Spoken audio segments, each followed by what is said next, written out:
Bien, vamos a meternos de lleno en esto. Pensemos un momento en la historia, en la que nos han contado. No es una foto de lo que pasó, para nada. Es más bien un relato, ¿no? Un relato editado, escrito por los que se quedan para contarlo. Y es justo ahí, en esa edición, donde vemos cómo se gestiona la evolución de la sociedad a través de una manipulación del conocimiento bastante cuidada. Esta es la pregunta que lo cambia todo, que lo pone todo patas arriba, porque vamos a analizar un patrón que no es que se repita de vez en cuando, no, es que se repite siempre. Un patrón que nos enseña cómo la historia que queda registrada se construye no sobre la lealtad, sino precisamente sobre su fracaso en el momento más crítico, ocultando, claro, la verdad de fondo. Empecemos por la versión que todos tenemos en la cabeza. Esas parejas casi míticas de maestro y discípulo, que, parecen ser el ejemplo perfecto del traspaso de sabiduría y legado. La historia oficial, vaya.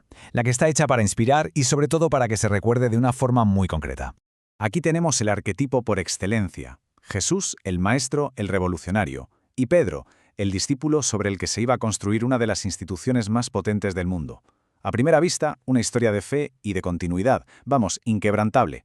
Y si nos vamos a la filosofía, este es el dúo. No hay otro igual. Sócrates, ese personaje incómodo para Atenas, que curiosamente no escribió ni una línea, y Platón, su alumno estrella, el que lo documentó todo y expandió su pensamiento hasta darle forma a casi toda la filosofía occidental. En el arte también tenemos esta relación intensa. Van Gogh sentía una admiración tremenda por Gauguin. Soñaba con montar una especie de comuna de artistas con él en Arles. Una historia de ambición artística compartida.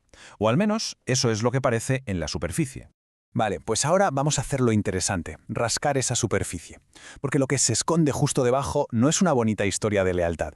Es un patrón de fracaso muy humano, de pragmatismo y al final de traición.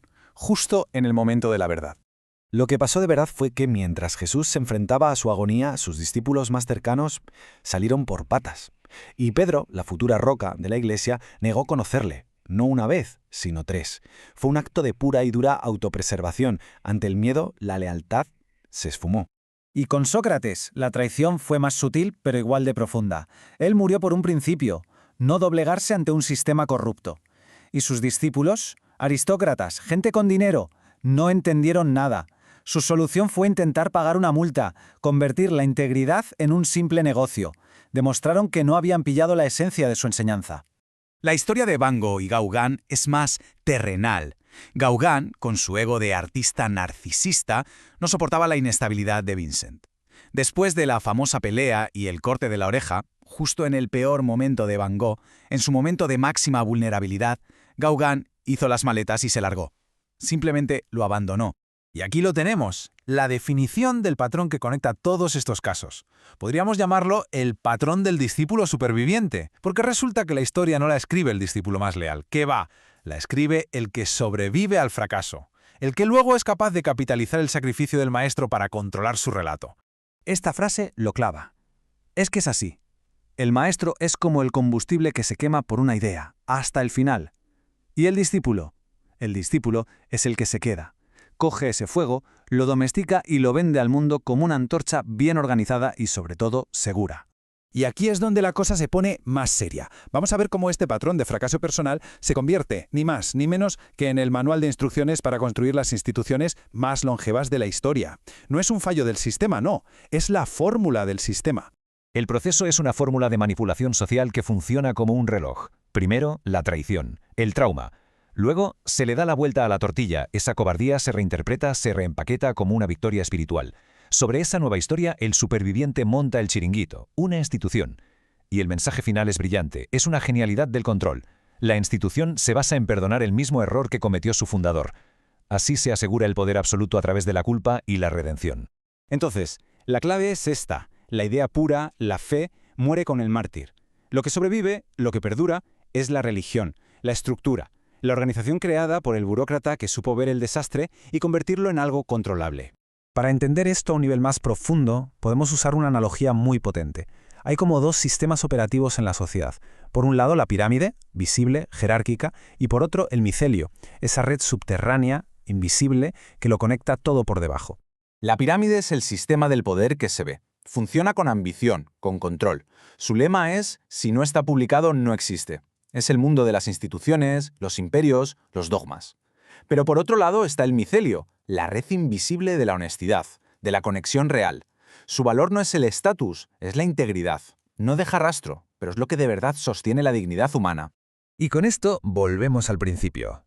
La historia que estudiamos, la que está en los libros, es la historia de la pirámide, sin más. Es el relato manipulado y contado por esos discípulos supervivientes. En cambio, la verdad, los actos de lealtad auténtica, esos están en el micelio. Es la historia de los que no traicionaron, de los que no vivieron para editar el cuento a su favor. Es la historia oculta que, lamentablemente, nunca podremos leer. Entonces, ¿qué es lo que se pierde cuando solo contamos las historias de la pirámide?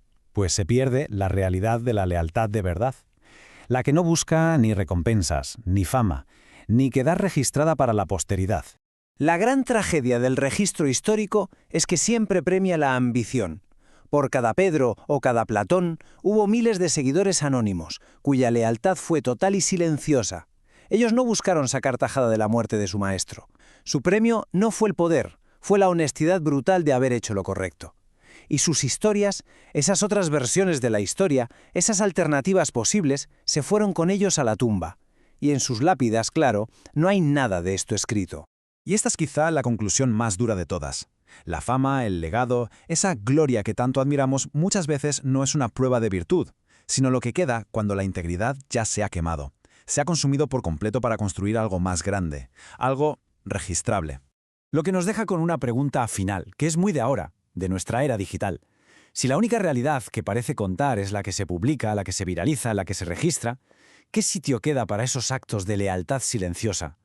¿Está la honestidad, la de verdad, la que no deja rastro, condenada a desaparecer? Ahí queda la reflexión.